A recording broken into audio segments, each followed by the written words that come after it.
At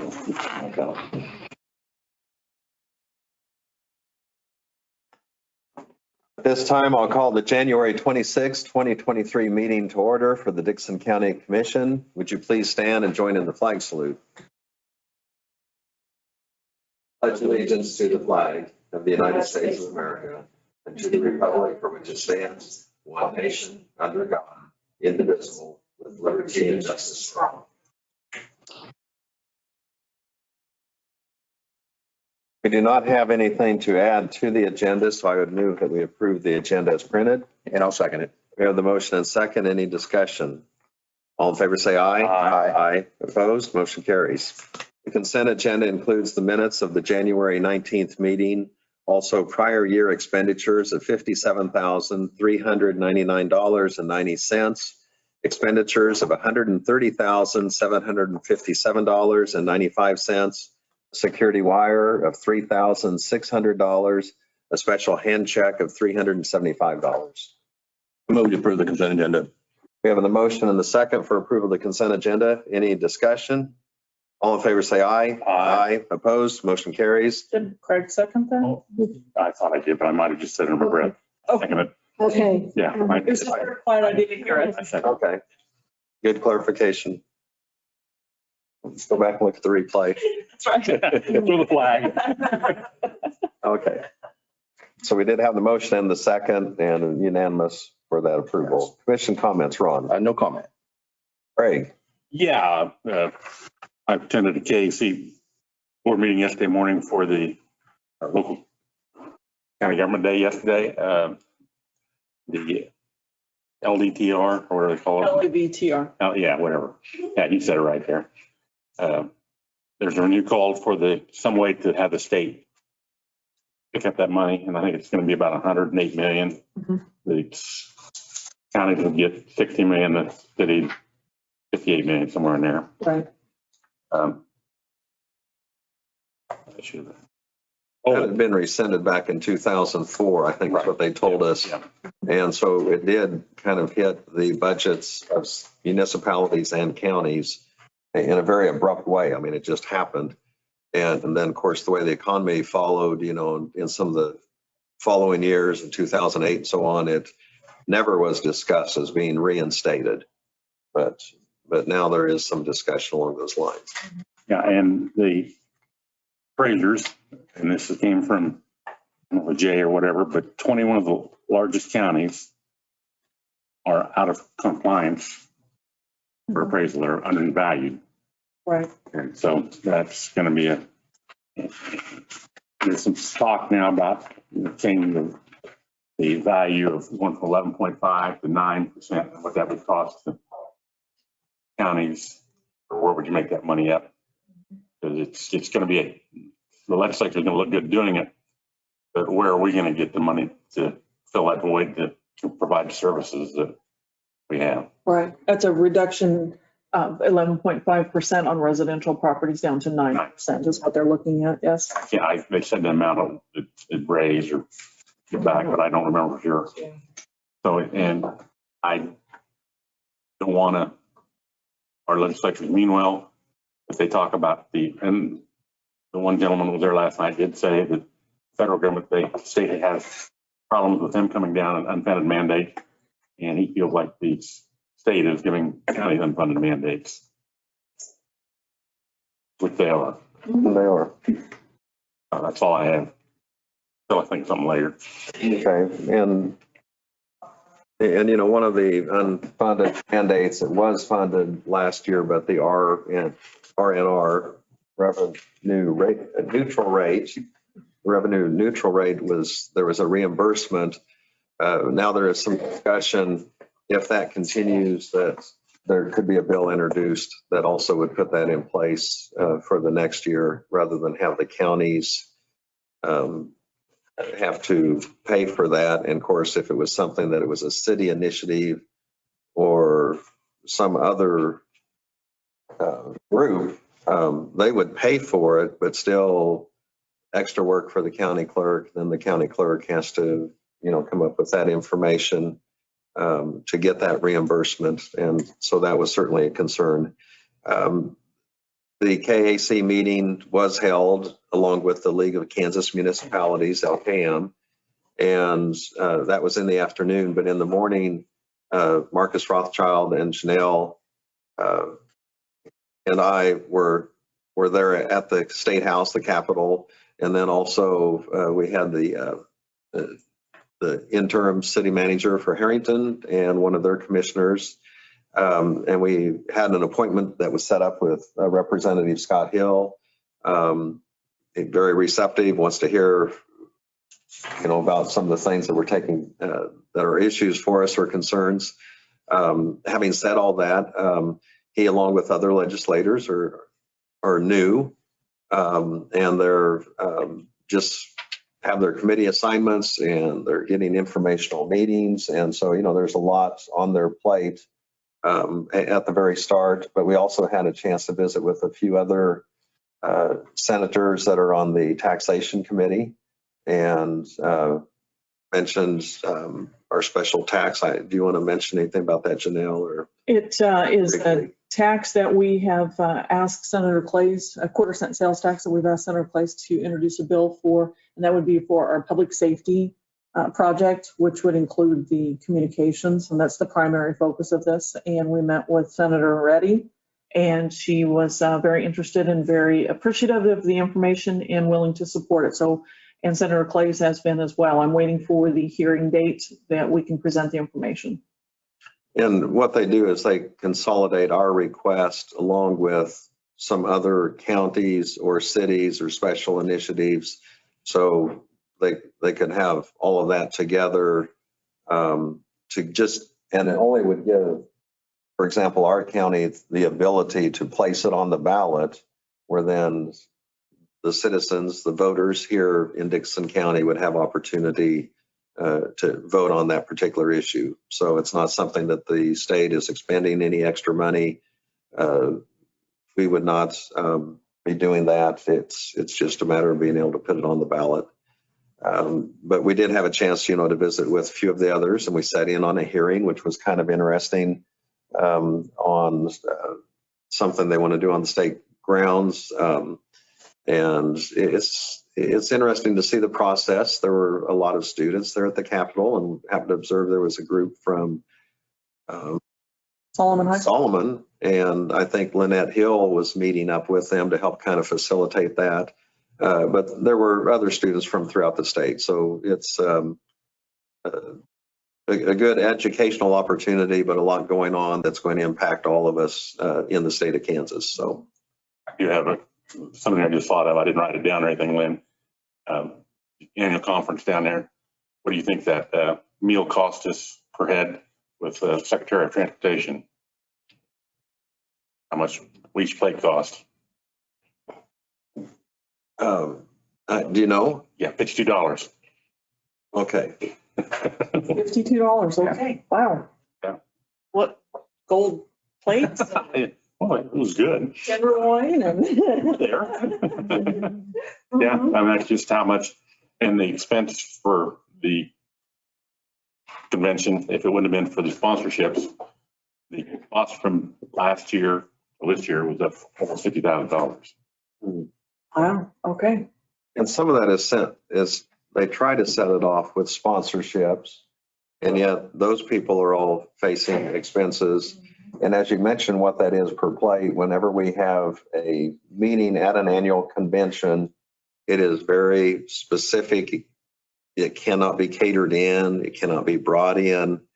And basically some of that meal is figured into their overhead of what the convention center costs. And so it is kind of a high priced meal as well. And yet it's not anything out of the ordinary.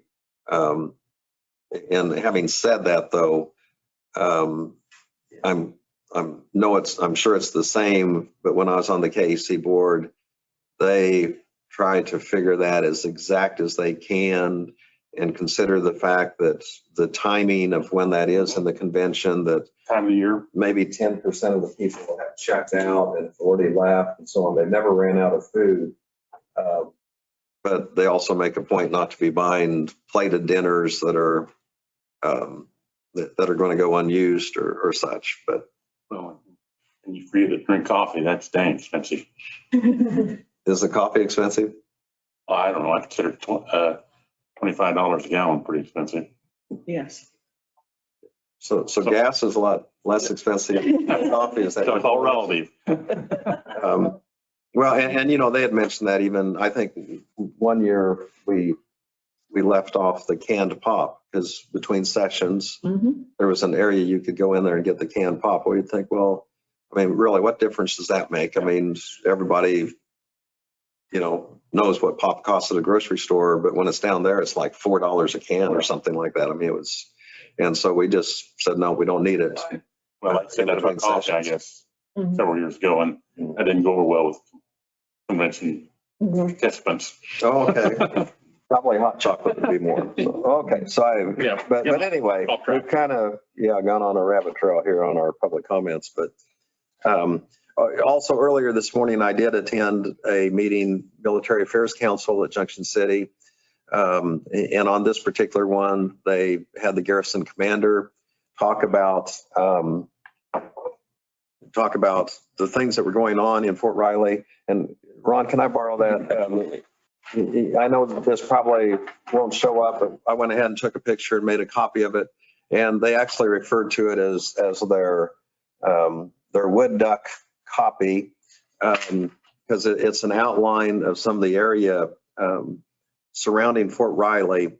And what they're very interested in is if a commute is within a 40-minute commute of the installation, and we're easily underneath that, but it's just mentioning how many of the active military people that live in the surrounding communities, and they have Abilene included in that, and of course the easy accessibility on interstate, but also they appreciate the partnerships and such that we have.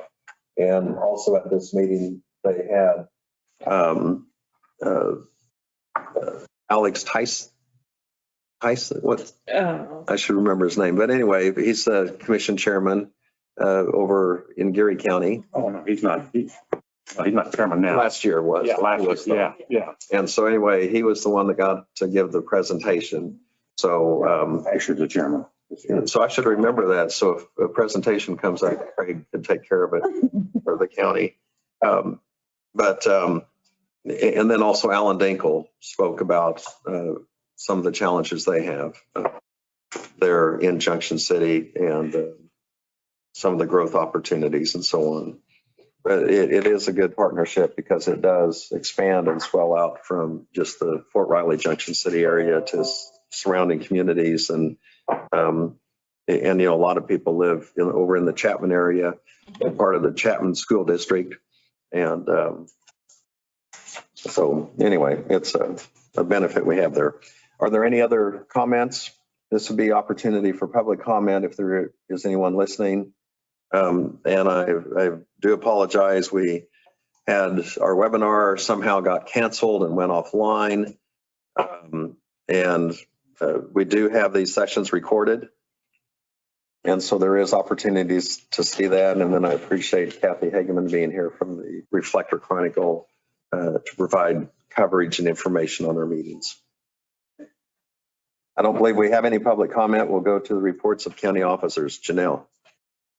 A couple things that we went out for fuel bids for E10 and received 2 bids. One company decided not to bid, and Snap Brothers had the quote at 2.84. Robson was at 2.851. So that has been taken care of. And I would mention too that we had the PDC meeting this morning at 9:30. And we're making progress on the courthouse. We're basically 99% done. We're still waiting on a few things on that. The elevator being the biggest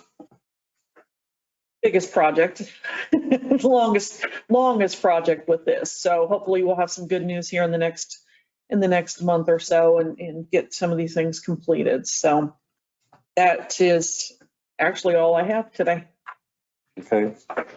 I might mention earlier we had Julie Brandt had come in and also a guest from McPherson County that had participated with some of the discussion of the issue down there. Beverly Voris, I believe was her name, and shared information about some of their concerns and resistance towards any of the windmills or such in the south part of the county, and just wanted us to proceed with caution and understand the issues. And I'm sure we'll do quite a bit of studying, additional study, even though we have already, and a lot of listening. So, Doug. Thank you. We have the tax sale, the court proceedings for the tax sale will be on April the 5th at 9 o'clock. That's not the sale, but that's when the pleadings will be addressed, and I would anticipate those who have not filed an answer, why that there would be a default judgment. Those who do file an answer objecting to it, we'll set it down for hearing. And we'll go from there. A date set for the tax sale yet till we get through April the 5th, which is on a Wednesday. And if you're watching this or you're waiting to pay your taxes and figuring that I'll wait for a while, and that April the 5th date, $550 will be added to each of those cases that are in default. So that's an additional expense on it. I've had a number of phone calls, people calling wanting to negotiate a dollar amount different than what the assessments are, and I've advised them I cannot do that, and they'll have to make other arrangements. We've served papers out of Dickinson County to the other counties that we have to serve for people who are living in other counties, and so all of that process is moving through. And in addition to that, just clarification, and we all know the answer, but if someone asks you to negotiate that, they also, it's of no help for them to go to the county commissioners as a group or individually. We also do not have authority to do that. Yeah, it is what it is. It's what the taxes are, and many of them have, didn't pay for a number of years, and so it's a larger amount now, and I'm sorry, but I can't change that. So there's where we are with it. That's all I have. Thank you. Thank you. At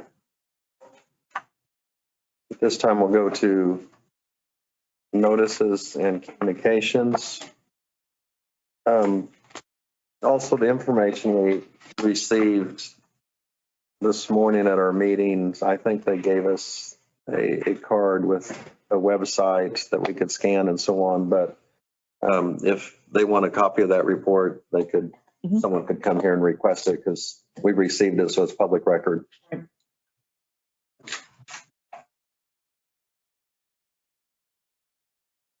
I don't believe we have any other communications or magazines that we have received. Have there been any communications to any of you?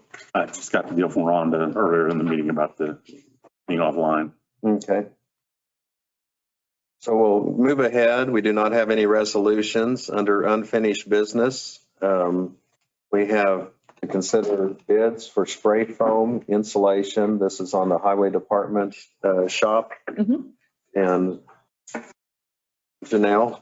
So we've received 3 proposals for spray foam insulation. This is 1.5 inches of closed cell insulation for the exterior walls and the underside of the roof line at the 40 by 80 shop that we just built at the highway department. And then it also includes 2 inches of closed cell insulation in the salt room ceiling. So we received bids from Critchfield Spray Foam, and they are out.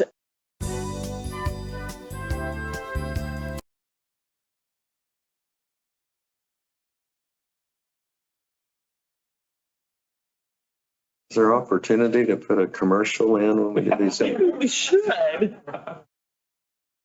Trivia or something. Maybe so. It used to be on TV, it just kind of, remember the old days that have this technical difficulties or something like that? It's like, well, I know. Okay, as I was saying, Yes, so back online. We do apologize. Briefly, it happened to go offline and we had to reset.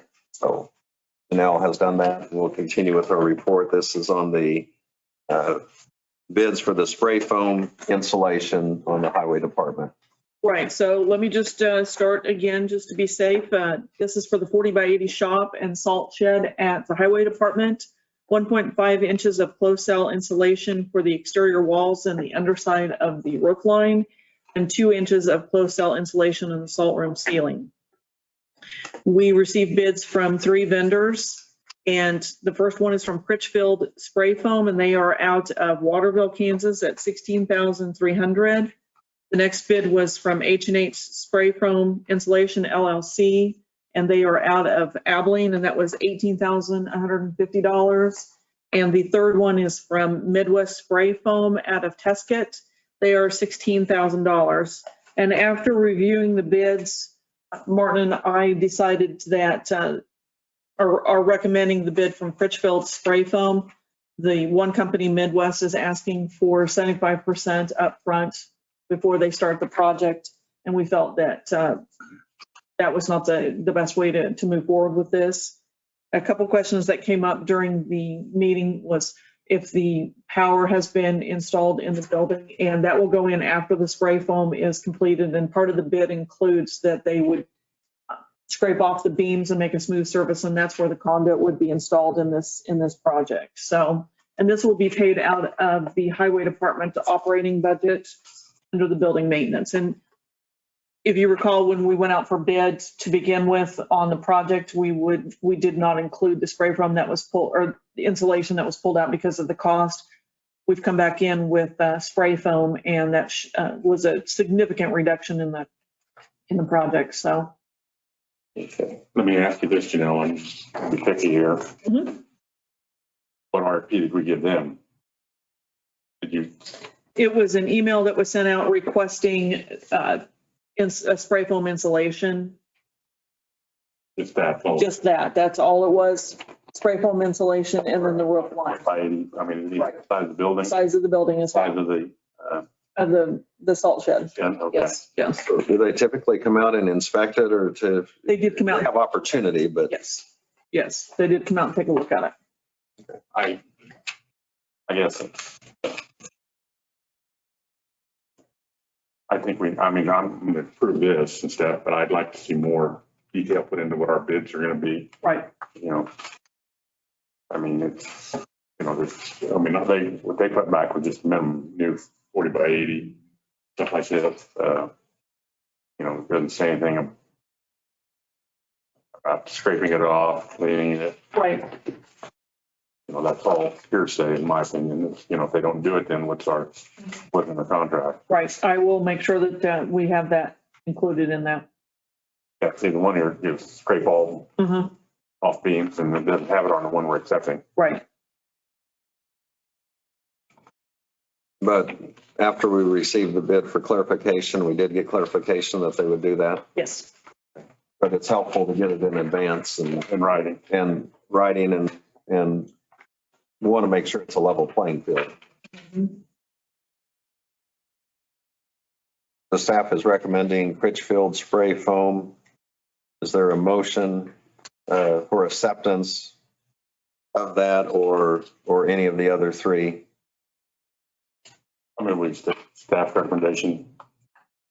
I'll second it. We have the motion and the second that we receive staff recommendation. It's with Critchfield Spray Foam, and they are out of Waterville, Kansas.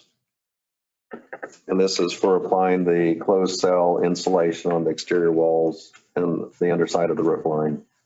And then, as mentioned, it includes the scraping. Correct. That, for preparation of that.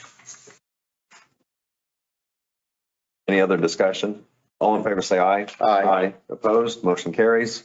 Next item we have is bid for a 40-foot hack mule belly dump trailer. Janelle. So commissioners, we received 2 bids for this, and it's a 2023 belly dump trailer. We had budgeted in the capital plan, which would come out of special machinery for 2022. We did not have the time to get that bid to come in. We had focused on other things. So, but there is money sitting in special machinery to take care of it. And the It's a 40-foot pack mule belly dump trailer with 23.5 yard capacity. It's an air ride suspension and a tarp. That's one of the bids that came in, and that's from Chuck Henry Sales, and that was $45,517. We received another bid from Bruckner's Truck Company or Truck Equipment, and that's 23 yard capacity. That's a spring suspension with a tarp as well, and that's $51,750. Staff is recommending the trailer from Chuck Henry Sales. We purchased one 2 years ago from Chuck Henry Sales, so we're very familiar with the belly dump that we purchased from them and the company. So, and that's one of the reasons why we're outside of the lower price that we're recommending the bid from Chuck Henry Sales. Okay, Any salvage value in the one we're gonna be getting rid of? We're not getting rid of it. He's still going to continue. Oh, if you- Need another one. Okay. Yes. I'll make a motion to accept the Chuck Henry Sales belly truck, trailer dump for 45,517. I'll second the motion. we have the motion and the second for approval of accepting the bid from Chuck Henry Sales. This is for the 40-foot pack mule belly dump trailer. This is for the highway department. Any other discussion? All in favor, say aye. Aye. Opposed? Motion carries. Is there any other business to bring before the commission?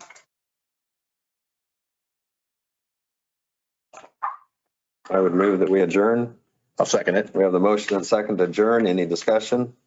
All in favor, say aye. Aye. Opposed? Motion carries. We're adjourned.